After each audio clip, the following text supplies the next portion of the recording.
Hello. तो आज का जो हम लोग का विषय है वो यूपीएससी का जो पीवाईक्यू है 2025 में जीएस पेपर वन का जो पूछा गया था। ठीक है, वो हम लोग देखेंगे। जो यूपीएससी का जो जीएस पेपर वन में जो पीवाईक्यू पूछा गया था उसको हम लोग देखेंगे। देखिए, ये जो जितने 20 प्रश्न है सभी को देख पाएंगे, लेकिन अगर बीच में कुछ प्रॉब्लम आता है तो हम लोग देंगे। लेकिन देखिए, यहाँ पर 20 प्रश्न का जो उत्तर है यहाँ पे दिया गया है। आप इसको ऐसे समझिएगा कि आपका जो आंसर राइटिंग है वो भी कंप्लीट होगा, साथ साथ जो शॉर्ट नोट जैसा होता है आप इसको यहाँ से देख करके बना लीजिएगा। ठीक है, अब ये किसके लिए जरूरी हो पाएगा? तो जो बीपीएससी देना चाहते हैं उन लोगों के लिए भी ये उतना ही हेल्पफुल रहेगा, और यूपी पीसीएस जो है उन लोगों के लिए बहुत जरूरी रहेगा। ठीक है, तो आप इसको एक बार देखिएगा और फिर खुद से आंसर राइटिंग करने का कोशिश कीजिएगा। तो चलिए स्टार्ट करते हैं और पहला प्रश्न देखते हैं। पहला प्रश्न पूछा गया है कि जो हड़प्पा कालीन वास्तुकला के विशेष पहलुओं की चर्चा कीजिए। ठीक है, अब ये विशेष पहलू जो चर्चा है इसमें आप लोग क्या क्या लिखिएगा, यहाँ बताया गया है। पहले आपको एक छोटा सा इंट्रो देना है। देखिए, यहाँ पर कुछ वर्ड लिमिट है। वर्ड लिमिट में जैसे मान लीजिए कि 150 वर्ड में अगर पूछा गया है तो आप अगर 130, मैं यहाँ पर 130 से 120 के अराउंड आपको कराऊंगा क्योंकि छोटा रहेगा। लेकिन आप इसको 20 वर्ड एड ऑन अपने से कर लीजिएगा। ठीक है, तो देखिए, पहले आप इंट्रो ये दीजिएगा कि जो हड़प्पा सभ्यता है, हड़प्पा सभ्यता जिसको सिंधु घाटी सभ्यता भी कहा जाता है, कि जो वास्तुकला मुख्य रूप से क्या है, उपयोगितावादी, ठीक है, और सुनियोजित और वैज्ञानिक थी। आप इस तरह से छोटा सा एक इंट्रो दे दीजिएगा। जो प्रमुख विशेषता है उसके बारे में आप लोग जो पहले बताइएगा। प्रमुख विशेषता में ग्रिड प्रणाली और नगर नियोजन, उन्नत जल निकासी प्रणाली है, फिर भवन निर्माण सामग्री है, और सार्वजनिक वास्तुकला या विशाल स्नानघर। ठीक है, ये हमारा 4 पॉइंट रहेगा। देखिए, ये बहुत छोटा आपको लग रहा होगा, लेकिन ये छोटा नहीं है। एक्चुअल में बहुत चीज़ को याद रखना और एग्ज़ाम में जाकर के लिखना बहुत ज़रूरी होता है। आप ये क्या कीजिएगा, एक शॉर्ट नोट्स बना लीजिएगा कि हड़प्पा कालीन जो वास्तुकला है, इसमें क्या कीजिएगा, ये ग्रिड प्रणाली है, उन्नत जल निकासी है, भवन निर्माण है। इस तरह से शॉर्ट नोट्स बनाते जाइएगा और सिलेबस में आप देखते जाइएगा हमारे सिलेबस और पीवाईक्यू किस प्रकार से मैच हो रहा है। तो हम लोग देख लेते हैं ग्रिड प्रणाली और नगर नियोजन। इसमें बताया गया कि शहर जो थे वो क्या थे, चेकर बोर्ड या ग्रिड पैटर्न पर बसे थे, जहाँ जो सड़कें एक दूसरे को क्या करती थी, समकोण 90 डिग्री पर काटती थी। नगर दो हिस्सों में बटे थे। दुर्ग जिसे क्या था, प्रशासनिक क्षेत्र था। दुर्ग क्या है, वह प्रशासनिक क्षेत्र है। और निचला शहर किसके लिए था, आम आवास था। अब है उन्नत जल निकासी प्रणाली। यहाँ बताइएगा कि नालियाँ जो थे वो पक्की ईंटों से ढकी थी, और सफाई के लिए क्या था, जगह जगह पर मैनहोल बने थे। ठीक है, और घरों का पानी मुख्य नाली से जुड़ता था। जो घरों का जो पानी था वो क्या था, मुख्य नाली से जुड़ता था, जो स्वास्थ्य सुरक्षा का बेहतर नमूना है। आप एनसीईआरटी पढ़े होंगे तो वहां पर आपको ये रिकॉल हो रहा होगा। देखिए, यहाँ पर जो तीसरा है वो है भवन निर्माण सामग्री। इसमें बताइएगा कि जो मानक, इसमें आप बताइएगा कि जो मानक आकार है, ठीक है, मानक आकार, यहाँ पर 1, 2 और 4 के अनुपात की पक्की ईंटें जो थे वो इस्तेमाल किए गए थे। ठीक है, और फिर चौथा पॉइंट बताइएगा सार्वजनिक वास्तुकला। इसमें बताइएगा विशाल स्नानागार जो है, इसमें आप मोहनजोदड़ो में जो जल रोधी बिटुमिन का लेप था। ठीक है, ये बहुत इंपॉर्टेंट है, ये आपको पीटी में भी हेल्प करेगा। ठीक है, फिर लिखिएगा कि विशाल अन्नागार में हवा के आवागमन की सही व्यवस्था थी। फिर आप छोटा सा निष्कर्ष में ये बताइएगा कि जो हड़प्पा वास्तुकला दिखावे या भव्य महलों की जगह क्या थे, नागरिक सुविधाओं, स्वच्छता और उत्कृष्ट नगर नियोजन पर केंद्रित थी। ये आपका एक छोटा सा और अच्छा इंट्रो है। देखिए, ये मैं यहाँ पर भले आपको छोटा लग रहा है, मैं धीरे-धीरे और भी इसका जो वर्ड लिमिट है उसको बढ़ा दूँगा। नेक्स्ट वीडियो में जो हम जीएस पेपर 2 को देखेंगे, ठीक है? उसमें मैं आपको वर्ड लिमिट बढ़ा करके समझाऊँगा। अब देखिए, दूसरा सवाल जो था वो पूछा गया था 2025 में जीएस पेपर 1 में, कि अकबर के धार्मिक जो साम्यता, ठीक है, के प्रमुख पहलू का परीक्षण कीजिए। जो धार्मिक है, ध्यान रखिएगा, यहाँ धार्मिक है उसके बारे में कहा जा रहा है। तो आप छोटा-सा इंट्रो ये दीजिएगा कि अकबर ने एक बहुसांस्कृतिक समाज को एकजुट रखने के लिए धार्मिक सहिष्णुता और साम्यता की नीति अपनाई थी। ठीक है? ये छोटा-सा इंट्रो। उसके बाद बताइएगा कि इबादत खाना ये क्या था? जो 75 में जो है इबादत खाना, इसमें बताया कि फतेहपुर जो सीरी में निर्मित, जहाँ शुरुआत में इस्लाम और बाद में सभी धर्म जैसे हिंदू, जैन, पारसी, ईसाई के धर्म शास्त्री की जो चर्चा के लिए क्या कहता है, आमंत्रित किया जाता था। ये इबादत खाना के बारे में एक छोटा-सा बता दीजिएगा। उसके बाद देखिएगा कि जो दिन इलाही है, जो 1582 में है, इसके बारे में बताया कि यह कोई नया धर्म नहीं बल्कि एक नैतिक आचार संहिता थी, जिसमें बताया गया था कि जो सर्वश्रेष्ठ सिद्धांत, विभिन्न धर्मों के जो सर्वश्रेष्ठ सिद्धांत है, जो सूर्य उपासना, अहिंसा, दया का क्या था, यहाँ पर समावेश था। अब देखिएगा कि सुलह-ए-कुल जिसको कहा जाता है सुलह और शांति, सुलह और शांति, सुलह और शांति, ठीक है? यहाँ पर आप बताइएगा कि यहाँ पे आप लोग बताइएगा कि राज्य का जो मुख्य आधार जिसका अर्थ था सभी के साथ सार्वभौमिक शांति और भाईचारा। फिर है भेदभावपूर्ण करों का अंत जिसमें जजिया कर था और तीर्थयात्री कर को समाप्त किया गया। जो तीर्थयात्री कर था उसको भी क्या किया गया, समाप्त किया गया। अब यहाँ पर जो सांस्कृतिक समन्वय है उसमें बताइएगा कि रामायण और महाभारत का फारसी में अनुवाद कराया गया और राजपूत राजकुमारियों से विवाह कर उन्हें धार्मिक स्वतंत्रता दी गई, ठीक है? ये अकबर के बारे में जो अकबर के बारे में जो धार्मिक सामान्यता थे उसके प्रमुख क्या है, ये पहलू है, ठीक है? उसके बाद निष्कर्ष में आप लोग बताइएगा कि अकबर की धार्मिक नीति केवल व्यक्तिगत आस्था नहीं बल्कि भारत के विविध समाज को राजनीतिक स्थिरता और सामाजिक सद्भाव देने वाला एक क्रांतिकारी कदम था। अब देखिए तीसरा जो प्रश्न है वहाँ पूछा गया है कि मूर्तिकारों ने चंदेल कला रूपों को जीवन की व्यापकता और लचकदार ओर से भर दिया, स्पष्ट कीजिए। देखिए यहाँ पर आप इंट्रो इस प्रकार से दीजिएगा कि 19वीं से 12वीं शताब्दी के बीच जो खजुराहो में चंदेल शासक द्वारा निर्मित मूर्तियां मध्यकालीन भारतीय मूर्ति का क्या था, शिखर मानी जाती थी। छोटा सा इंट्रो इस प्रकार से दीजिएगा। उसके बाद आप लोग बताइएगा कि जो प्रमुख पहलू है, क्या-क्या है? उसमें जीवन की व्यापकता उसमें बताया गया कि चंदेल मूर्ति कला में जीवन का कोई पक्ष छूटा नहीं है। इसमें देवताओं के साथ-साथ आम जनजीवन, संगीत, नृत्य, युद्ध के दृश्य और दैनिक गतिविधियों को जीवंत रूप से उकेरा गया है, ठीक है? ये आप बताइएगा, ये किसके बारे में बताया जा रहा है? तो जो यहाँ पर चंदेल कला जो था उसके बारे में आप लोग, जो चंदेल मूर्ति कला था उसके बारे में आप लोग लिख सकते हैं। फिर देखिए यहाँ पर लिखा है कि लचकदार जो ओर्स थे, ठीक है? उसने बताया कि मूर्तियों में त्रिभंग मुद्रा और प्राकृतिक मोड़ जिससे क्या थे, पत्थरों में जो मोशन और लचीलेपन का क्या था, एहसास होता था। फिर लिखा गया है कि जैसे अप्सराओं, ठीक है? जो सुर सुंदरी के शारीरिक सौंदर्य, वस्त्रों की सलवाटों और आभूषणों का अत्यंत सूक्ष्म से तराशा गया है। अब इसके बारे में ये बता दीजिएगा। अब देखिए कामुकता और आध्यात्मिकता का संतुलन। ये भी बताइएगा कि जो कंदारी महादेव मंदिर जैसे परिसरों पर क्या है, अंकित जो मिथुन या कामुक मूर्तियाँ शारीरिक जीवन और मोक्ष के बीच का संतुलन को दर्शाती है, ठीक है? ये बताइएगा। फिर निष्कर्ष में आपको बताइएगा कि चंदेल मूर्ति कला ने निर्जीव पत्थरों में मानवीय भावनाओं, ऊर्जा और जीवन के हर रंग को लचकदार तरीके से ढाल दिया, ठीक है? देखिए, आप इसको 2 बार पढ़िएगा, फिर खुद से आंसर राइटिंग करने की कोशिश कीजिएगा। चाहे आप वीडियो को पॉज़ करके खुद से एक बार पढ़िएगा, फिर वीडियो को देखिएगा।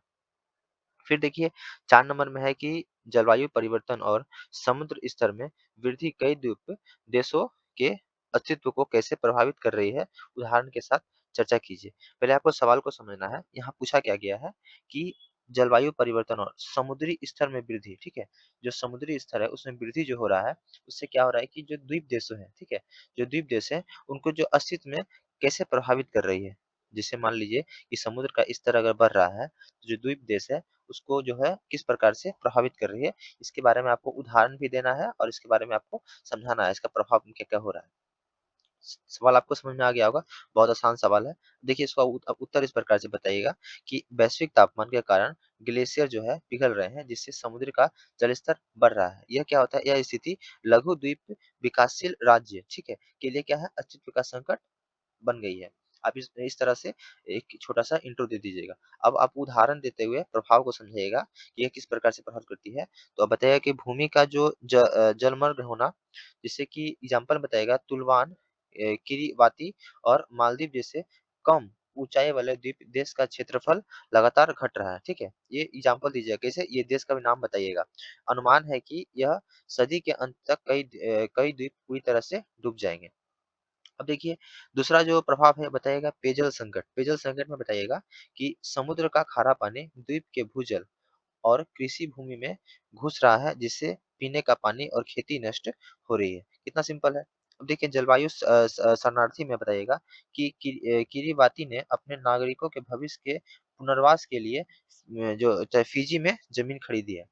आप बताइए कि जो द्वीप में रहते हैं नागरिक, उनके लिए यहाँ से एक स्थान से दूसरे स्थान पुनर्वास के लिए क्या किया गया? जो किरिबती है, वो क्या किया है कि फिजी में ज़मीन खरीदा है, ठीक है?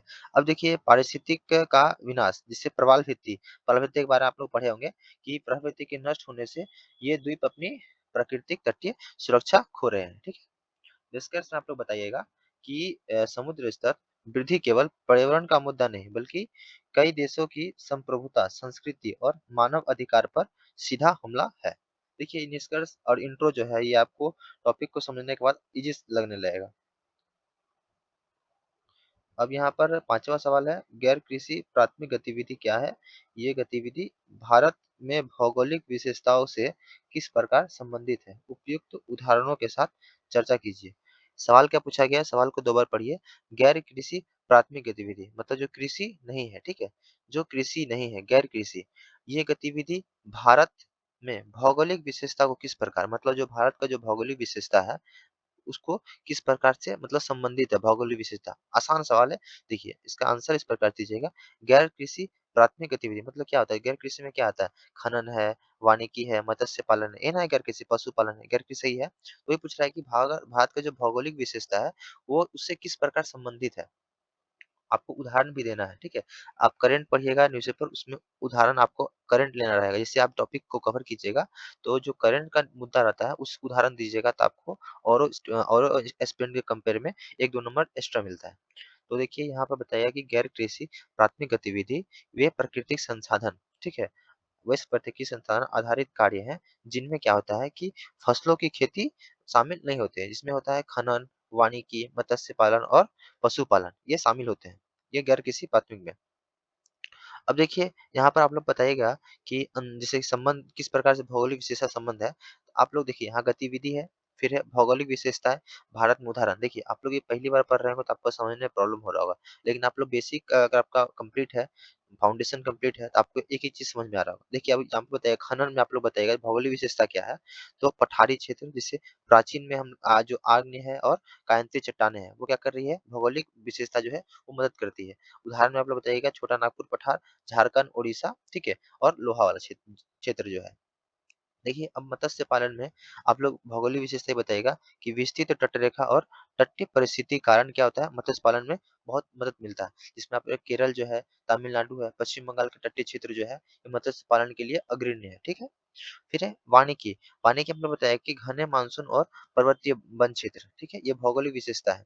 ये वानिकी के लिए है, जिससे पश्चिमी घाट हुआ, पूर्वोत्तर भारत, लिखा है ना कि बैलुंगी इमारती लकड़ी।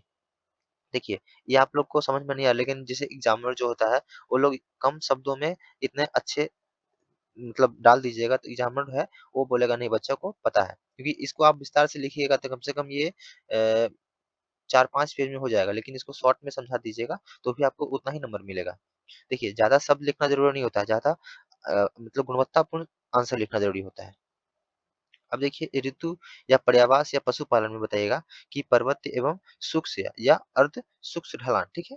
जिसमें हिमालय क्षेत्र जो है, ये क्या है? पशुपालन और प्रवास, ऋतु प्रवास के लिए बहुत जरूरी से गुज्जार, फिर एक है ना बकरवाल तथा राजस्थान के थार मरुस्थल, ठीक है? निष्कर्ष में आप लोग बताइएगा कि भारत में गैर कृषि प्राथमिक गतिविधि यहाँ के भू आकृति विविधता के साथ पूरी तरह से क्या है? अनुकूलित है। अब देखिए, यहाँ पर छठा सवाल जो है वो पूछा गया है कि उपयुक्त उदाहरणों के साथ भारत में सौर ऊर्जा उत्पादन के परिस्थिति और आर्थिक लाभों की संक्षेप में व्याख्या कीजिए। पहले हम लोग सवाल को समझेंगे क्या किया है, उपयुक्त उदाहरणों के साथ, मतलब हमको क्या करना है, इस सवाल में उदाहरण प्रस्तुत करते हुए आंसर देना है। फिर बताना है भाग, मतलब क्वेश्चन को पहले तोड़िएगा, क्वेश्चन क्या पूछना चाहता है और कितने भाग में क्वेश्चन बटा हुआ है, उसी के अनुसार हम लोग आंसर देंगे। क्या पूछा है कि उपयुक्त उदाहरणों के साथ, मतलब हमको उदाहरण देना है, भारत में सौर ऊर्जा उत्पादन के पारिस्थितिक और आर्थिक लाभ, मतलब हम लोग को लास्ट में क्या बताना है कि सौर ऊर्जा का जो है आर्थिक लाभ वो क्या है, ठीक है। मेन हम लोग का टॉपिक क्या है, भारत में सौर ऊर्जा उत्पादन, ठीक है। इसमें क्या बताना है, इसका पारिस्थितिकी और आर्थिक लाभ क्या है, इसको हमको संक्षेप में व्याख्या करना है, लेकिन उसके उसके साथ क्या है, उदाहरण देते हुए। सवाल यही है, बहुत आसान सवाल है। अब देखिए, सवाल यहाँ पर आप लोग बताइएगा कि भारत अपनी भौगोलिक स्थिति, मतलब वर्ष में 300 से अधिक धूप वाले दिन, ठीक है, के कारण सौर ऊर्जा में अग्रणी भूमिका निभा रहा है, ठीक है। इस तरह से आप लोग बताइएगा, जो भौगोलिक स्थिति क्या है कि वर्ष में 300 से अधिक जो है धूप वाला दिन होता है भारत में। अब देखिए यहाँ बताइएगा कि पारिस्थितिकी लाभ में कि कार्बन उत्सर्जन में कमी, ताप और वायु प्रदूषण में कमी, जल संरक्षण। देखिए कैसे, तो आप लोग बताइएगा कि जीवाश्म ईंधन मतलब कोयला का निर्भरता घटने से उत्सर्जन में भारी गिरावट आती है, ठीक है। फिर ये पारिस्थितिक लाभ है ये। अब बताइएगा कि जो ताप और वायु प्रदूषण में कमी कैसे होता है कि सौर ऊर्जा के उत्पादन में वायु प्रदूषक कण जो होता है या विषैली गैसें नहीं निकलती है, ठीक है, आपको ये पता होगा। अब देखिए जल संरक्षण में बताइएगा, ताप ऊर्जा संयंत्रों की तुलना में से सौर पैनलों के जो संचालन में नग्न पानी की आवश्यकता होती है, ठीक है। बहुत मतलब आसान है। अब देखिए यहाँ पर आप लोग बताइएगा आर्थिक लाभ में क्या बताइएगा कि ऊर्जा सुरक्षा और आयात बिल में कमी होता है, ठीक है। दूसरा है कि लागत में गिरावट, और तीसरा है रोजगार का सृजन होता है। अब इसमें कैसे लिखिएगा कि ऊर्जा ऊर्जा सुरक्षा और आयात बिल में कमी कैसे होता है कि कच्चे तेल और कोयला के आयात पर निर्भरता कम होती है, ठीक है।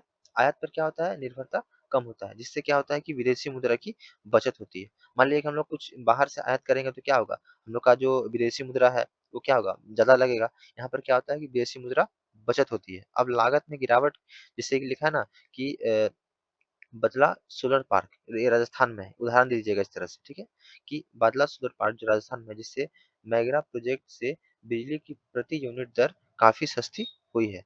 रोजगार सृजन में बताइएगा कि जो पैनल निर्माण हुआ, स्थापना हुआ, रख-रखाव के क्षेत्र में लाखों हरित जो नौकरियाँ पैदा रहेगी, ठीक है। ये इसका आर्थिक लाभ है। अब देखिए इसमें पॉइंट अगर देखा जाए तो बहुत सारा पॉइंट हो सकता है, और इसमें आप और भी बहुत सारा पॉइंट ऐड कर सकते हैं, लेकिन ये आप समझिए कि आपको एक छोटा सा अंडरस्टैंडिंग दी जा रहा है, ठीक है। निष्कर्ष में आप लोग बताइएगा कि सौर ऊर्जा भारत के लिए स्वच्छ पर्यावरण और सतत आर्थिक समृद्धि का जो दोहरा लाभ सुनिश्चित करती है। अब देखिए 7वां प्रश्न जो है वो पूछा गया है कि सुनामी क्या है, ठीक है। सुनामी क्या है? आपको यहाँ उत्तर देना है कि सुनामी क्या है? छोटा-सा सवाल है। फिर बताया गया है कि वे कैसे और कहाँ बनती है, ठीक है? वे कैसे और कहाँ बनती है? फिर उनके परिणाम क्या है, ठीक है? उनके परिणाम क्या है? उदाहरण सहित समझाइए, उदाहरण भी इसमें देना है। देखिए सब सवाल में आपको उदाहरण दीजिएगा, उदाहरण हमको लगता है कि उदाहरण देना ही चाहिए, उदाहरण देके समझाना ही चाहिए, या कहें या ना कहें। अब देखिए यहाँ लिखा है ना सुनामी क्या है? तो सुनामी आप लोग सिंपल बताइएगा कि सुनामी जो है जापानी शब्द तट तरंगे, ठीक है? समुद्र के पानी में उठने वाली विशाल लंबी और विनाशकारी तरंगों की श्रृंखला है। कितना सिंपल है, ठीक है?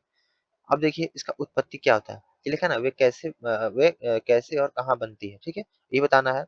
तो कारण जो है बनने का वो है समुद्र के नीचे आने वाले शक्तिशाली भूकंप, ज्वालामुखी विस्फोट या समुद्री भूस्खलन। ये क्या है? कारण है। इनका स्थान जो है कैसे और कहाँ बनती है? कहाँ बनती है?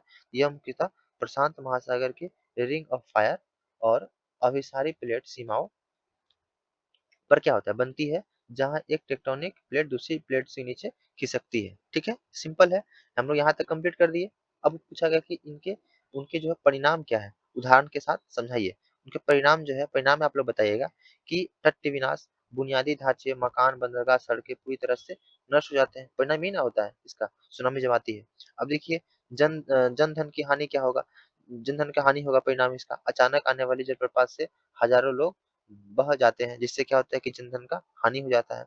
पारिस्थितिक क्षति क्या होगा कि जो मैंग्रोव और तटीय कृषि भूमि में खारा पानी का क्या होगा, जो भर जाएगा जिसके चलते, ठीक है? ये हुआ परिणाम निकला है। उदाहरण में आप लोग बोल दीजिएगा कि 2004 की जो हिंद महासागर सुनामी जो आया था, उसमें क्या होता है, सुमात्रा के पास आए 9.1 तीव्रता के भूकंप के कारण भारत, तमिलनाडु, अंडमान सहित 14 देशों को प्रभावित हुए थे, ठीक है? सिंपल सा क्वेश्चन है, सिंपल सा इसका उत्तर भी आया। कोई प्रॉब्लम नहीं होगा। आप एक बार देख के खुद से आंसर राइटिंग करिएगा। देखिए, बेसिक इस तरह से होगा। आप जब तक प्रैक्टिस नहीं कीजिएगा आंसर राइटिंग का, तो आप मतलब फिर बेहतर नहीं कर पाइएगा। भले आपको वीडियो समझ में आ रहा होगा, लेकिन आपको प्रैक्टिस करना है। अब देखिए यहाँ पर 8वां प्रश्न जो है, भारत में स्मार्ट शहर शहरी गरीबी और वितरणात्मक न्याय के मुद्दे को कैसे संबंधित करता है? सवाल को समझेंगे। भारत में स्मार्ट शहर क्या है, ठीक है?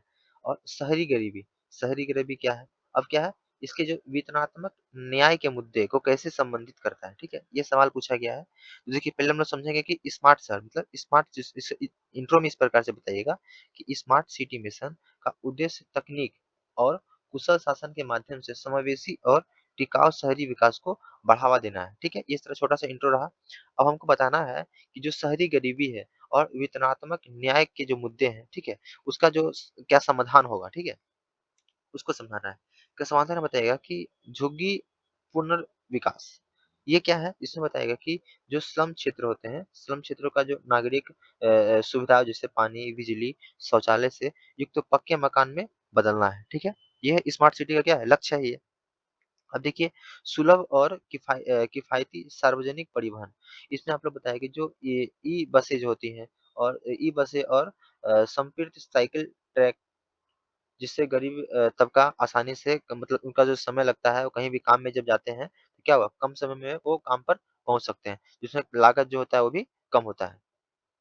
अब देखिए, डिजिटल और नागरिक सेवा पहुँच, ये भी एक पॉइंट है जिसमें बताइएगा कि integrate command and control centre जो आईसीसीसी जो है, इसके ज़रिए सुरक्षा, स्ट्रीट लाइट और सार्वजनिक वाई-फाई जैसी सेवा सभी वर्गों को समान रूप से क्या है, उपलब्ध कराना। ये क्या है, स्मार्ट सिटी का लक्ष्य है, हम लोग बता रहे हैं जो। अब देखिए यहाँ लिखा कि आजीविका सहायता जो है, आजीविका सहायता में बताएगा कि ये रेहड़ी पटरी वालों के लिए समर्पित वेंडिंग जोन बनाना है। ये बहुत ज़रूरी है। यहाँ पे क्या करते हैं कि रेहड़ी पटरी वालों को उठा करके घसका देते हैं। वेंडिंग जोन पता नहीं कब तक बनता है, ठीक है? यहाँ वेंडिंग जोन बनाना। अब देखिए यहाँ पे चुनौती क्या है? इस अपना चुनौती बताइएगा कि यदि तकनीक का उपयोग केवल उच्च मध्यम वर्ग तक सीमित रहा, तो क्या होगा? यह डिजिटल विभाजन पैदा कर सकता है, ठीक है? अतः वास्तविक वितरणात्मक न्याय के लिए गरीबों की सीधी भागीदारी ज़रूरी है, ठीक है? अब देखिए 9वां सवाल जो है, ये पूछा गया है कि भारत में सिविल सेवा का लोकाचार व्यावसायिकता और राष्ट्रवाद चेतना के संयोजन का प्रतीक है। इसको व्याख्या कीजिए। अब देखिए, हम लोग पहले सवाल को समझेंगे। सवाल क्या पूछा है कि भारत में सिविल सेवा का जो लोकाचार, व्यावसायिकता और राष्ट्रवादी चेतना की जो चेतना के जो संयोजन है, उसका प्रतीक है, ये सवाल पूछा जा रहा है।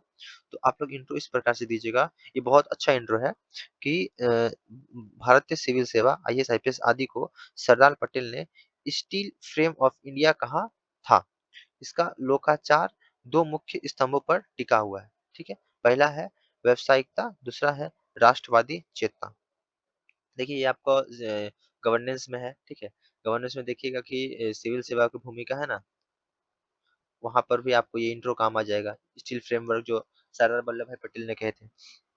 अब देखिए, यहाँ पर एक-एक पॉइंट को देखते हैं। व्यावसायिकता, यहाँ लिखा है ना कि तटस्थता और वस्तुनिष्ठता, राजनीतिक दबाव से परे रहकर निष्पक्ष रूप से नीति लागू करना। ये क्या है? आईएएस का बहुत ज़रूरी जो है कदम है, ये रहना चाहिए कि वो राजनीतिक दबाव में ना आए, बल्कि क्या है, निष्पक्ष रूप से किसी भी नीति का लागू करना।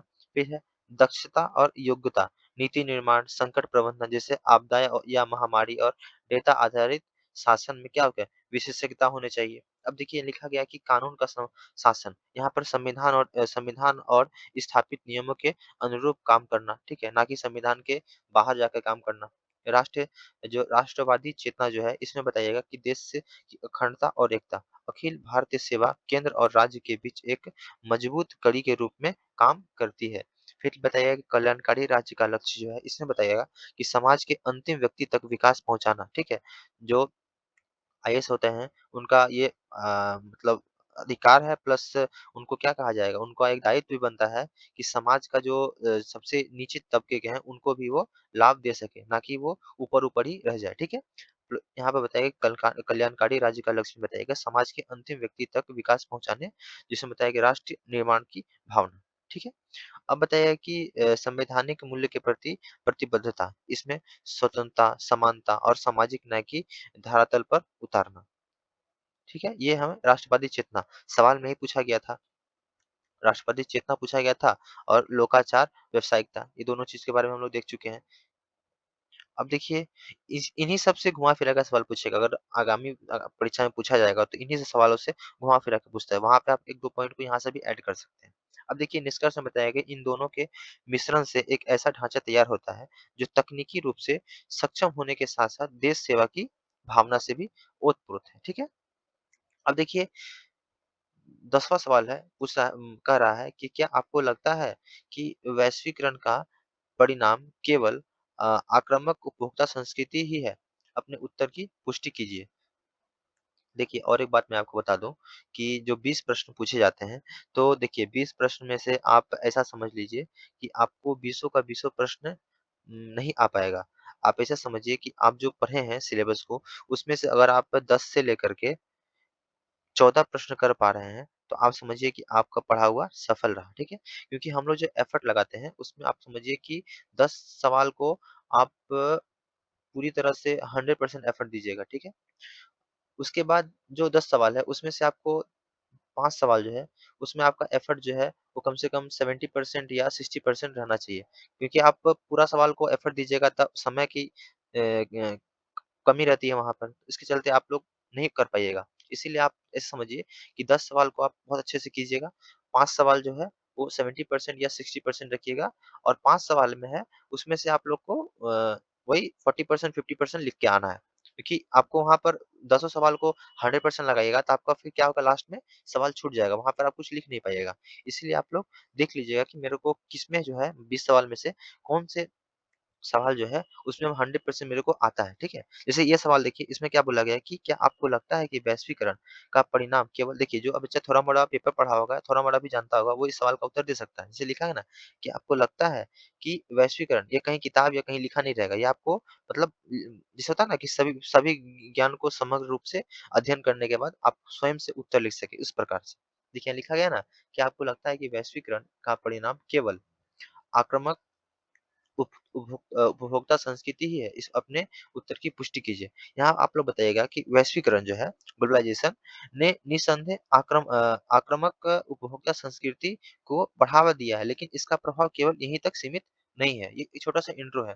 क्यों नहीं है? क्योंकि आप लोग बताइएगा कि जो आक्रामक है वो उपभोक्ता संस्कृति का पक्ष में बताइएगा कि फास्ट फैशन और ब्रांड संस्कृति। इसमें बताइएगा कि मॉल, ई-कॉमर्स और विज्ञापनों ने आवश्यकता से अधिक वस्तु खरीदने की प्रवृत्ति बढ़ाई है, ठीक है? और पश्चिमीकरण में आप लोग बताइएगा कि स्थानीय खान-पान और जीवन शैली पर फास्ट फूड और पश्चिमी ब्रांड का हावी होना। ये देखिए हमारा क्या बताया जा रहा है?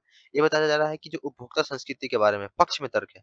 अब देखिए यहाँ पर लिखा गया ना कि वैश्वीकरण के अन्य व्यापक और सकारात्मक पहलू बताइएगा कि ज्ञान और तकनीक का प्रसार भी होता है ना। जैसे मान लीजिए कि इंटरनेट, एआई और चिकित्सा के क्षेत्र में वैश्विक तकनीक तक सबकी पहुँच है।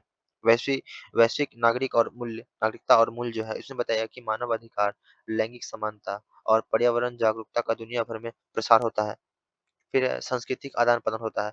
जहाँ भारत में पश्चिमी संगीत आया, वहीं दुनिया भर में क्या होता है कि जो भारत का योग है, आयुर्वेद है, भारतीय व्यंजन का स्वीकार किया गया दुनिया भर में। अब देखिए निष्कर्ष में छोटा-सा बताइएगा कि वैश्वीकरण एक बहुआयामी प्रक्रिया है, यह केवल उपभोक्तावादी नहीं बल्कि क्या है दुनिया के एक वैश्विक गाँव बनाने में भी मदद करता है। ठीक है? अब देखिए ये हमारा 10 नंबर का प्रश्न जो था, द 10 नंबर पूछे जाते हैं, वो कंप्लीट होता है। अब यहाँ से 250 वर्ड का जो है वो 15 मार्क्स का जो है वो स्टार्ट होता है। अब देखिए यहाँ पूछा गया था प्रश्न कि जो महात्मा ज्योतिराव फुले के समाज सुधार प्रयासों और लेखन ने समाज के लगभग सभी उपेक्षित तबकों की समस्याओं को छुआ है। ठीक है? इसके बारे में चर्चा करना है हम लोग को। तो हम लोग किस प्रकार चर्चा करेंगे?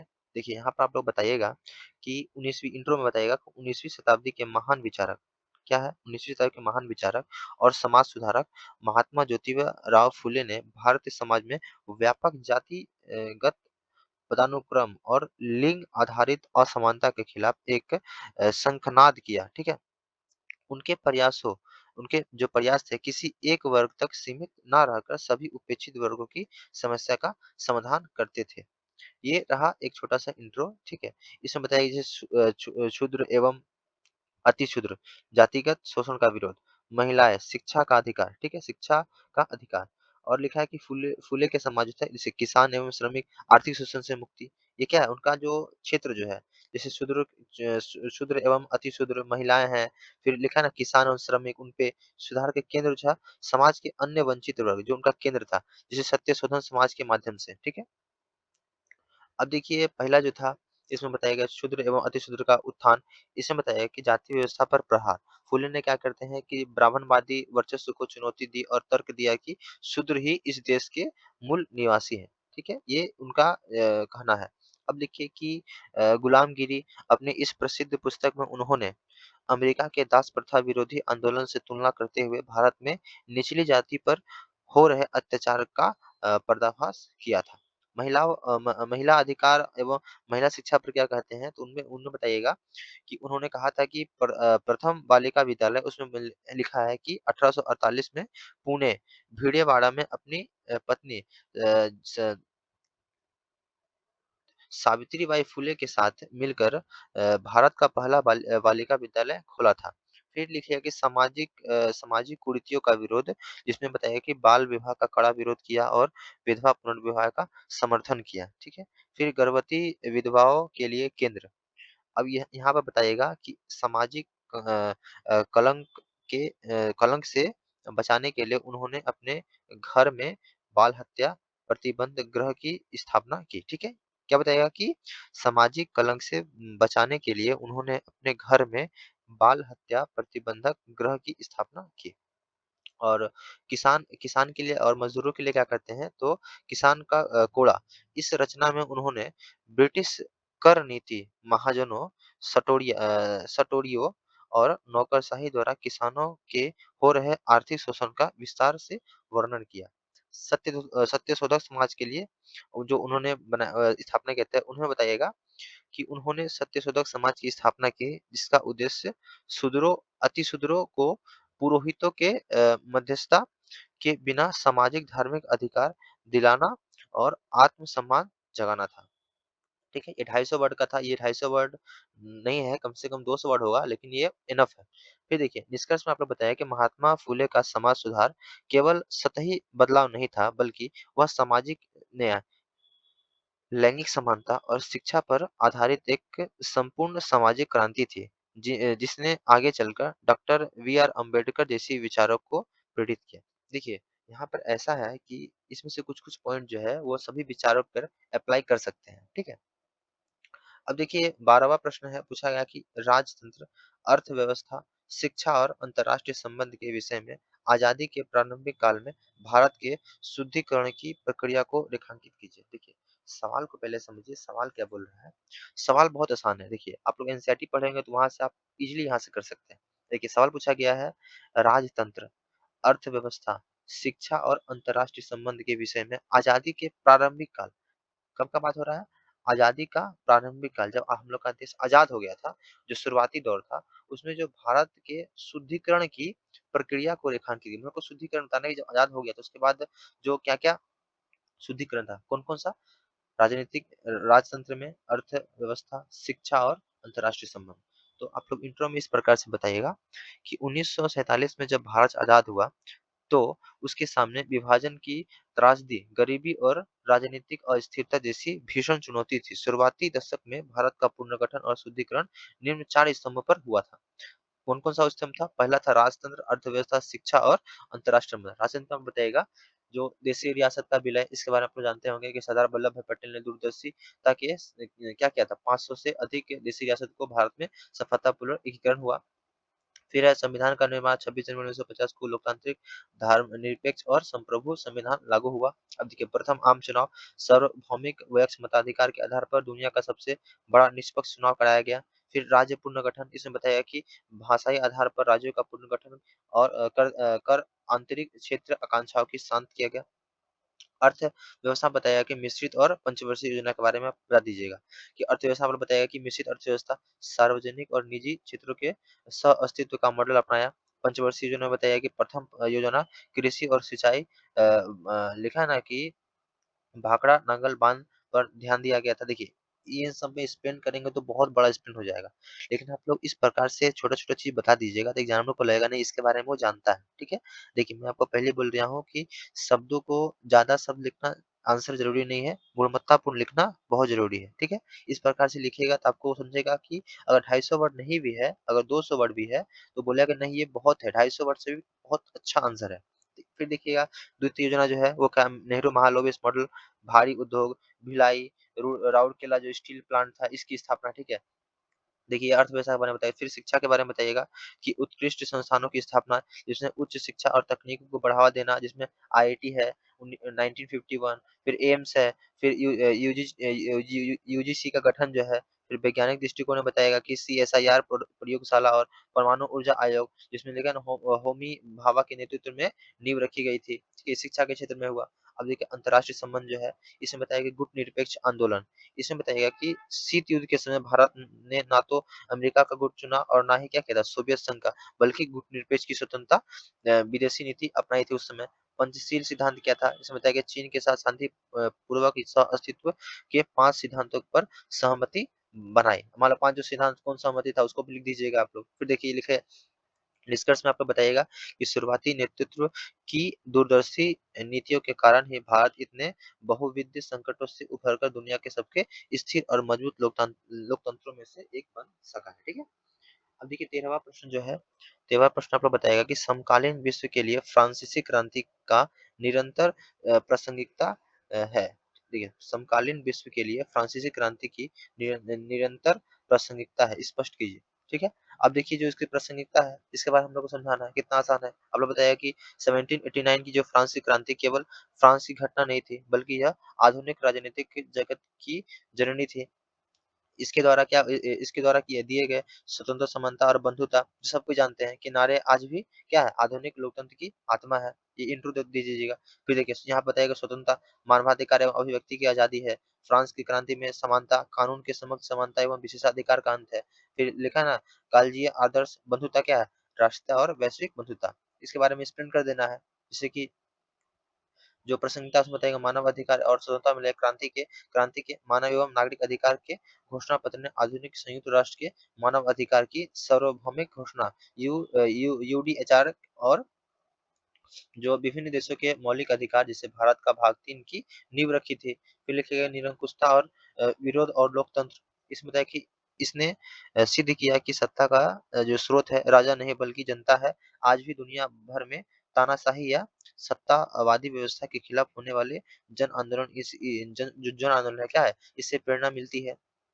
फिर लिखा कानून के समक्ष जो समानता है, ये क्या है तो फ्रांसीसी क्रांति ने सामंतवाद और जन्म आधारित विशेषाधिकार को समाप्त किया। आज का दुनिया जो है वो आधुनिक दुनिया वो क्या है संविधानवाद और धर्मनिरपेक्ष इसी विचार पर आधारित है। फिर राष्ट्रवाद का अवधारणा जो है उसमें बताया कि क्रांति ने प्रजा को नागरिक में बदला और आधुनिक राष्ट्र राज्य की भावना का जन्म दिया था। बंधुता में आप लोग बताइएगा कि आज जलवायु परिवर्तन या विश्व महामारी जैसी समस्याओं से निपटने के लिए जिस वैश्विक सहयोग की जरूरत है, उसका मूल बंधुत्व की भावना ही मतलब बंधुत्व की भावना में ही निहित है। ठीक है? कितना अच्छा प्रश्न है, इसका उत्तर लिखा गया है, बहुत आसान है। निष्कर्ष में बोलिएगा कि जब जब दुनिया में स्वतंत्रता, समानता और मानवाधिकार को खतरा मंडराता था, फ्रांसीसी क्रांति के विचार एक मशाल की तरह मानवता का मार्गदर्शन करते हैं। कितना आसान है देखिए। किसके बारे में? ये 3 शब्दों के बारे में स्वतंत्रता, समानता, बंधुता में जो है इसी से अटका हुआ है सवाल। उसी के बारे में एक्सप्लेन कर देना है और कहाँ कुछ भी है। अब देखिए 14वां प्रश्न है, वो पूछा गया है कि विश्व के अपतटीय तेल भंडारों के वितरण का भौगोलिक स्पष्टीकरण दीजिए। वे तटवर्ती तेल भंडार से किस प्रकार भिन्न है? देखिए ये आपका कॉन्सेप्ट पूरा अच्छा रहेगा तब इस सवाल का उत्तर होगा। इसको आप लास्ट में कीजिएगा, मेरा ऐसा मानना है। तो क्योंकि इसमें फैक्ट्स डाटा वाला बहुत सारा डालना पड़ेगा तो आपका उत्तर अच्छा हो पाएगा। देखिए यहाँ पर आप सिंपल बताइएगा कि अपतटीय तेल भंडार समुद्र आप एक काम कीजिएगा, इस सवाल को पढ़ लीजिएगा, ठीक है? आप लोग खुद से पढ़ लीजिएगा। अब देखिए यहाँ पर जो 15वां प्रश्न है वो है स्थानीय और क्षेत्र योजना बनाने में जो जीआईएस और आरएस तकनीक के साथ कृत्रिम बुद्धिमत्ता एआई और ड्रोन का प्रभावी ढंग से उपयोग कैसे किया जाता है? बहुत आसान है।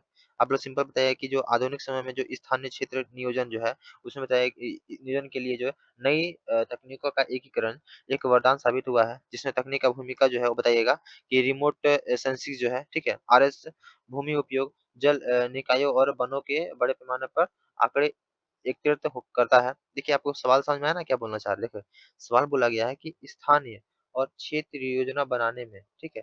जो सरकार योजना बनाती है, ठीक है? स्थानीय और क्षेत्र योजना बनाने में जीआईएस, ठीक है? और इसके बारे में आप लोग नहीं जानते होंगे तो फिर आप लोग को समझने में प्रॉब्लम होगा। जीएस के बारे में आप लोग पढ़े होंगे, पेपर में भी पढ़े होंगे, सिलेबस में भी हम रखा है। और आरएस, ठीक है? तकनीक के साथ कृत्रिम बुद्धिमत्ता एआई और ड्रोन का प्रभावी ढंग से उपयोग कैसे किया जा सकता है? इसके बारे में बहुत आसान है। उसी के बारे में है, देखिए लिखा गया ना आरएस के बारे में है कि भूमि उपयोग जल निकायों और वनों के बड़े पैमाने पर आंकड़ा एकत्रित करता है। जीआईएस क्या है? भौगोलिक सूचना प्रणाली। ये इन आंकड़ों के कई मैप लेयर्स जो होता है वो बनाकर उनकी विश्लेषण करता है। ड्रोन में बताएगा कि सूक्ष्म स्तर का सर्वेक्षण में जहाँ उपग्रह की तस्वीर धुंधली हो सकती है, वहाँ ड्रोन अत्यंत सटीक 3D मैपिंग करते हैं। उदाहरण स्वामित्व योजना, ठीक है? उदाहरण दे दीजिएगा। कृत्रिम बुद्धिमत्ता एआई में बताएगा कि पैटर्न पहचान और भविष्यवाणी। एआई इस विशाल डेटा का विश्लेषण करके भविष्य की शहरी फैलाव, उपग्रह आरएस शहरी फैलाव, यातायात घटना या बाढ़ के खतरे को भविष्यवाणी करता है। उसी के बारे में यहाँ बताया गया है, देख लीजिएगा।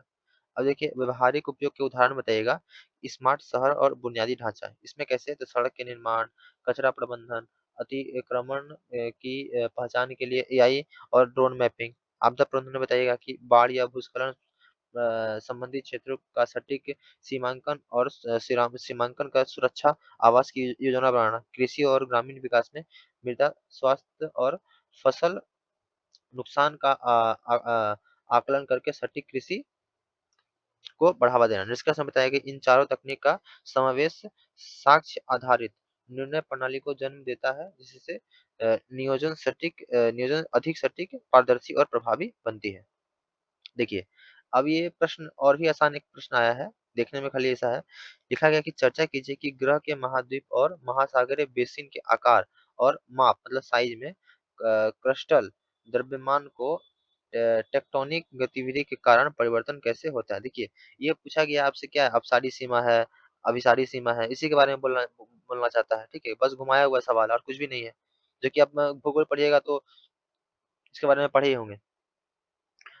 उदाहरण इस मतलब इंट्रो इस तरह दीजिएगा कि पृथ्वी की ऊपरी पर जो क्रस्ट है, कई छोटे-बड़े टेक्टोनिक प्लेटों में बटी हुई है, जिसे दुर्बलता मंडल में उठने वाली संवहनीय धारा के कारण ये प्लेट लगातार गति करती है, जिससे महाद्वीप और महासागर के आकार में मतलब बदलते रहते हैं, ठीक है? उसमें बता दें अभिसारी क्या होता है? दूर जाना, अपसारी क्या है?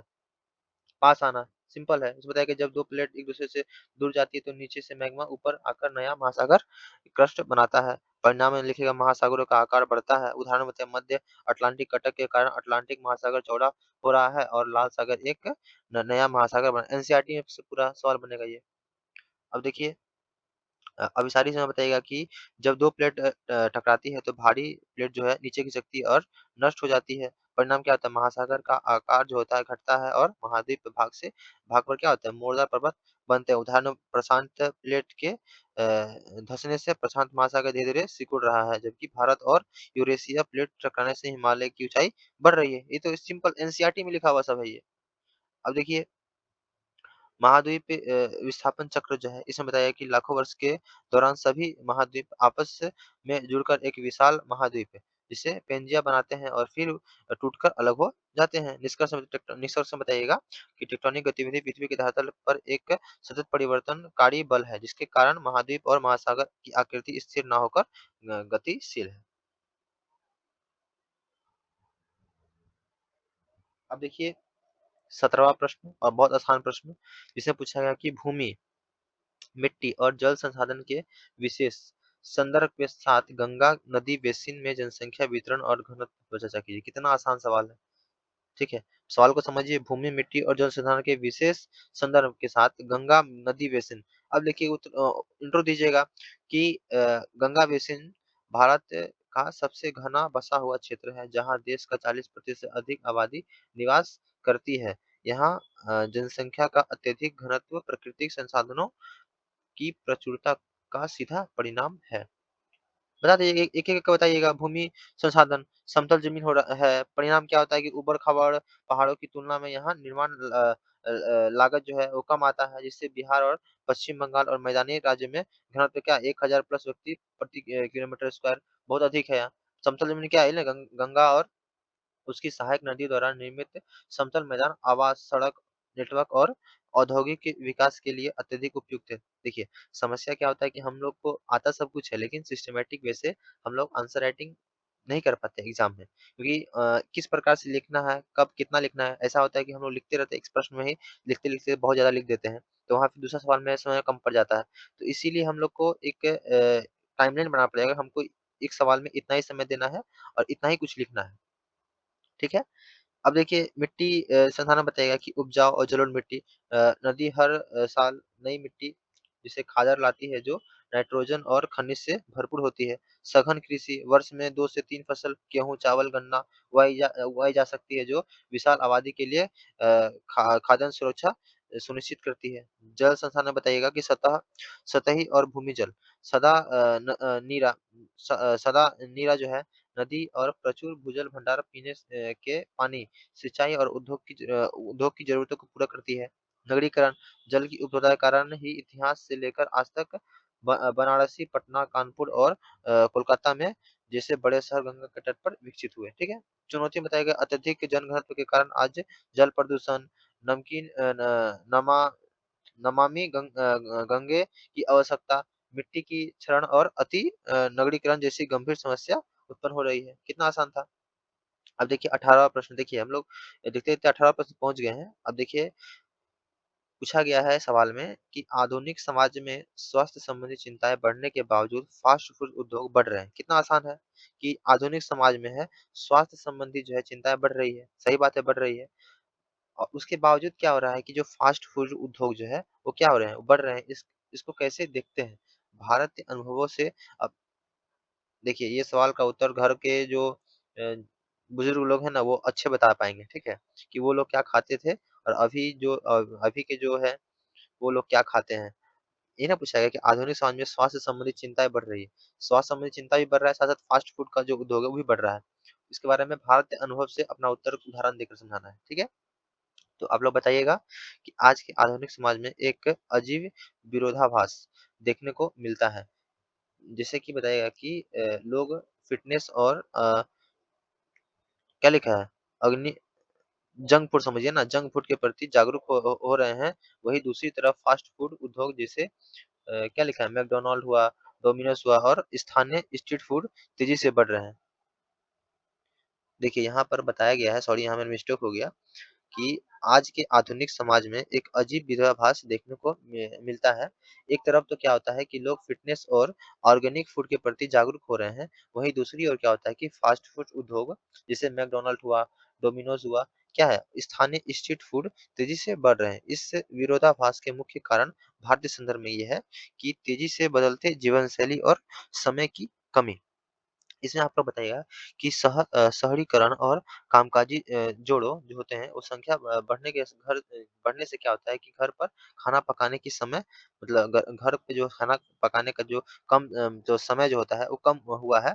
फास्ट फूड त्वरित समाधान देता है। देखिए, यहाँ सिंपल सा चीज़ है कि जो 2 व्यक्ति अगर बाहर कमाने जाएँगे, तो क्या होगा कि उनको खाना जो बनाना है, वो समय लगेगा। इसीलिए समय को बचाने के लिए क्या करते हैं कि फास्ट फूड खा कर के अपना समय काट लेते हैं, ठीक है?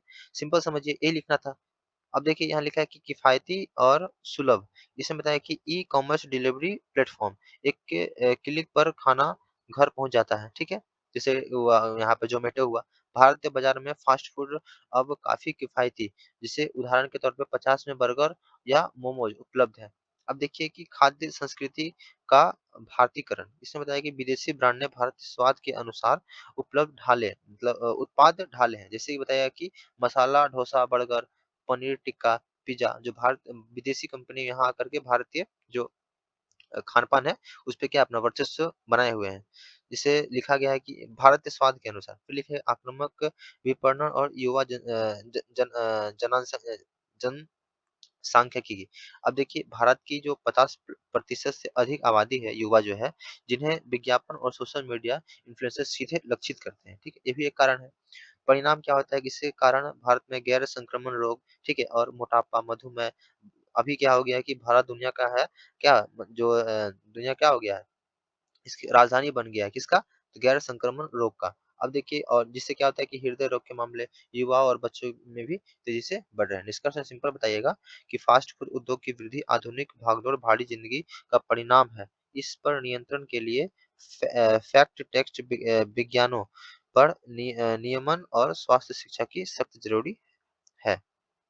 अब देखिए 19वां सवाल है कि पर्यावरण संरक्षण पर जोर देते हुए सतत विकास हासिल करना भारत जैसे देशों में गरीब लोगों की जरूरत के साथ टकराव आ सकता है। व्याख्या कीजिए। देखिए कितना सिंपल सवाल है। पूछा गया है कि पर्यावरण संरक्षण पर जोर देते हुए, ठीक है? मान लीजिए पर्यावरण संरक्षण करना है, उस पे जोर देना है। फिर क्या करना है कि सतत विकास हासिल करना है, ठीक है? फिर बताया गया है कि भारत जैसे देश में गरीब लोगों की ज़रूरत के साथ टकराव। सही बात है कि जब हम पर्यावरण संरक्षण करेंगे और सतत विकास हासिल करेंगे, तो क्या होगा जो भारत के जो गरीब जो लोग हैं, जो क्या है पर्यावरण पर आश्रित हैं, उनका नुकसान होगा। वही सवाल पूछा गया है देखिए, व्याख्या करना है हम पे। अब देखिए लिखा है कि पर्यावरण संरक्षण और गरीबी उन्मूलन के बीच का द्वंद्व विकासशील देश विशेष रूप से भारत के सामने सबसे बड़ी चुनौती है। कितना अच्छा इंट्रो है छोटा सा। क्या क्या टकराव होगा? आजीविका बनाम पर्यावरण संरक्षण, इसमें बताएगा वन अधिकार और अभयारण्य वनों को संरक्षित घोषित करने से वहाँ सदियों से रह रहे आदिवासी जो होते हैं, क्या होगा उनके स्थानीय लोगों की आजीविका लकड़ी फल जड़ी बूटी इकट्ठा करना छिन जाती है, ठीक है? ये क्या होगा? ये टकराव होगा। फिर लिखा है कि सस्ती सस्ती ऊर्जा आवश्यकता, इसमें लगेगा भारत के गरीबों के लिए कोयला जो है आज भी सबसे सस्ता और ऊर्जा स्रोत है। रातों-रात क्या होगा स्वच्छ ऊर्जा पर शिफ्ट होने से बिजली महँगी हो सकती है जिसका सबसे ज़्यादा बोझ क्या गरीब पर पड़ेगा। फिर लिखा है ना विकास परियोजना एवं और विस्थापन। अब देखिए बाँध है जैसे नर्मदा बचाओ आंदोलन, खनन और हाईवे परियोजना से पर्यावरण को बचाया जा विकसित किया जाता है। लेकिन इससे अक्सर गरीब और वंचित लोगों की विस्थापित होना मतलब होना पड़ता है। समझ में आया मैं इसमें क्या बताया गया कि जब कोई हाईवे बनता है या बाँध जो बना था नर्मदा उसमें क्या होता है कि जो गरीब हैं उनको क्या होता है वंचित लोगों को क्या होता है विस्थापित होना पड़ता है। अब देखिए इसलिए टकराव होता है। फिर देखिए प्रदूषण नियंत्रण नियम इसमें बताया गया है कि सख्त पर्यावरण नियम के कारण कई छोटे और असंगठित इकाइयाँ जो एमएसएमईज़ है बंद हो जाती है जिससे अनौपचारिक क्षेत्र के मज़दूर का रोज़गार चला जाता है। तो इसका समाधान क्या है? समाधान बताइएगा कि न्यायसंगत परिवर्तन, हरित आजीविका, सामुदायिक भागीदारी यही यही इसका क्या है समाधान है। बताइए कि पर्यावरण जो नीति को बनाते समय गरीबों के कल्याण को केंद्र में रखना होगा, ठीक है? सिंपल है। फिर है हरित आजीविका में बताया कि गरीबों को सौर ऊर्जा स्थापना, वनीकरण और ई-कचरा रिसाइक्लिंग जैसा क्षेत्र में रोजगार देना होगा। जिनको आप समस्या क्रिएट कर रहे हैं तो उनको रोजगार दीजिए, जिससे वो लोग समझ पाएँगे। फिर देखिए लिखा है सामुदायिक भागीदारी इसमें लिखा है कि जिसमें लिखा है जेएफएम के तहत वनों की रक्षा में स्थानीय लोगों को भागीदारी देना।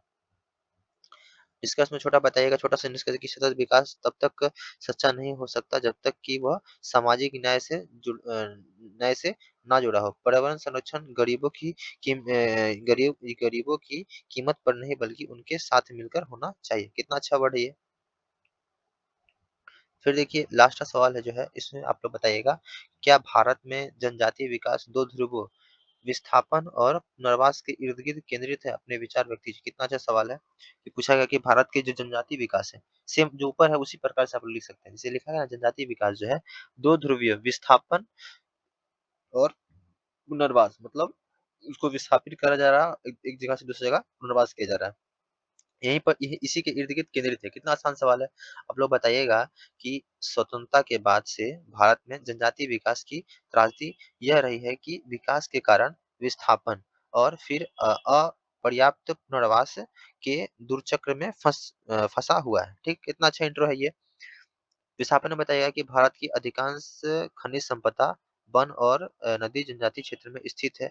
बड़े बांधों, खदानों और औद्योगिक गलियारों के लिए आदिवासी को उनकी मूल भूमि से बेदखल कर दिया गया। उदाहरण मध्य प्रदेश, ओडिशा, झारखंड के खनन क्षेत्र। इसे अतिरिक्त उपनिवेशवाद कहा जाता है, जहां देश के विकास की कीमत आदिवासी को चुकाना पड़ता है। ठीक है। देखिए, अब पूछा जाएगा आंतरिक उपनिवेशवाद कहाँ किसे कहा जाता है, आप लोग बता दीजिएगा।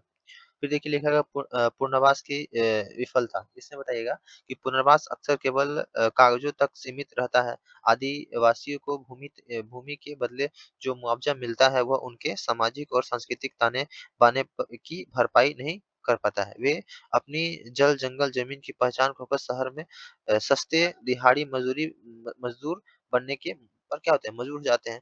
तो अब देखिए लिखा है ना, क्या विकास केवल इन्हीं दो ध्रुव तक सीमित है? तो सकारात्मक पहलू में ये बताइएगा कि हालांकि स्थिति दुखद रही है, लेकिन हाल के वर्षों में दृष्टिकोण बदला है। यहाँ आप लोग बताइएगा कि संवैधानिक एवं कानूनी सुरक्षा में, जिसमें बताइएगा पेशा अधिनियम 1996 और वन अधिकार अधिनियम FRA 2006 ने ग्राम सभाओं को अपनी जमीन पर निर्णय लेने का अधिकार दिया है। अब देखिए दूसरा बताइएगा कि मानव विकास पर ध्यान, एकलव्य मॉडल आवासीय विद्यालय, बंधन योजना और पीएम मन योजना के माध्यम से शिक्षा, स्वास्थ्य और आजीविका संवर्धन पर बल दिया जा रहा है। ठीक है। सिंपल सा निष्कर्ष ये दिया जाए कि जनजातीय विकास को केवल भूमि अधिग्रहण और मुआवजे के चश्मे से नहीं देखा जाना चाहिए। सही अर्थों में विकास तभी होगा जब आदिवासियों की संस्कृति, पहचान और स्वायत्तता को बनाए रखते हुए उन्हें समावेशी विकास में भागीदारी बनाया जाए। तो देखिए ये हमारा 20 का 20 प्रश्न हो गया। तो आप लोग क्या कीजिएगा, देखिए आप लोग इस प्रकार से काम कीजिए कि आप लोग अभी इस वीडियो को देख लीजिएगा। उसके बाद डेली जो है मैं अगर लेके आता हूँ या वीक में ले जाऊंगा वीडियो, तो उसको एक काम कीजिएगा, आप लोग कंटिन्यू 2 से 3 बार, 2 से 3 बार आप लोग देखिएगा। और उसके बाद आप लोग खुद से आंसर राइटिंग करने का कोशिश कीजिएगा। और आंसर राइटिंग नहीं कर सकते हैं तो आप एक काम कीजिएगा कि क्वेश्चन से ही आप लोग शॉर्ट नोट्स बनाइएगा। कैसे बनाइएगा, तो देखिए सिंपल से बनाइएगा कि भारत में जनजाति विकास, ये हमारा क्या हो गया, थीम हो गया, समझिए। ठीक है। जाति विकास है, इस पे थीम में लिखिएगा, दो इस तरह से पॉइंट बताइएगा कि इसमें क्या है, विस्थापन और पुनर्वास। अगर इससे संबंधित सवाल आया आप लोग यहाँ से विस्थापन लिखिएगा, इस पे पुनर्वास लिखिएगा। ठीक है। और इस पे जो पॉइंट आपको बताएगा विस्थापन पुनर्वास पे जो पॉइंट है, उस पॉइंट को यहाँ पे लिख दीजिएगा। ये छोटा सा एक हो जाएगा, एक पेज में कम से कम तीन तीन बन जाएगा। ठीक है। उस प्रकार से फिर क्या कीजिएगा, जैसे मान लीजिए कि ये सवाल पूछा गया है कि पर्यावरण संरक्षण पर जोर देते हुए सतत विकास हासिल करना भारत जैसे देश में गरीबी लोगों की जरूरत के साथ टकराव है। अब क्या कीजिए कि पर्यावरण संरक्षण, ठीक है, ये एक टॉपिक है, इस पे बताइएगा। ठीक है। फिर है सतत विकास, इससे बनाइएगा कि ये क्या है, पर्यावरण संरक्षण, इसके बारे में सतत विकास। अब भारत जैसे देशों में गरीब लोगों की जरूरत, ठीक है, ये हमारा हो गया। इस पे आप क्या कीजिएगा कि नोट्स बना लीजिएगा इसे, यहाँ कि अगर टकराव होगा कि पर्यावरण संरक्षण करना भी है और सतत विकास भी करना है तो टकराव होगा, कैसे होगा, उसमें पॉइंट लिख दीजिएगा। एक इस तरह की ये वाला जो पॉइंट है उसको लिख लीजिएगा। शॉर्ट नोट्स तो यही होता है। अब देखिएगा जो आपको महंगे-महंगे जो शॉर्ट नोट्स बोल करके बेचे जाते हैं, वो सब यही रहता है, लेकिन वो उतना कारगर नहीं है। सबसे अच्छा कारगर है कि आप पीवाईक्यू को देखिए और सिलेबस को देख लीजिए। उससे मिला लीजिए कि हम कितने कर पा रहे हैं। पहले एक फाउंडेशन को करिए, मतलब आपका बेसिक होना चाहिए स्ट्रॉन्ग। उसके बाद आप पीवाईक्यू को लगाइए और पीवाईक्यू के साथ-साथ आप सिलेबस को देखते रहिए। अब देखिए यहाँ पर जो भूमि, मिट्टी और जल संधारण के विषय में संदर्भ, जो गंगा के नदी बेसिन में जनसंख्या वितरण का घनत्व चर्चा करना है। सब पढ़ा हुआ है, एनसीईआरटी में पढ़ा हुआ है सब। इस पे आप लोग शॉर्ट नोट्स बना लीजिएगा इस सवाल पे। ठीक है। तो वीडियो बहुत ज्यादा लंबा बन गया है, तो हम लोग नेक्स्ट वीडियो में जो इसके 2025 का जो जिस पर 1 हम लोग देख लिए हैं, ठीक है, 25 का हम लोग जीएस पेपर 1 हम लोग देख चुके हैं। तो हम लोग जीएस पेपर 2 देखेंगे, या जैसा रहेगा हम उस प्रकार से वीडियो लाएंगे। ठीक है। मिलते हैं फिर नेक्स्ट वीडियो में। धन्यवाद।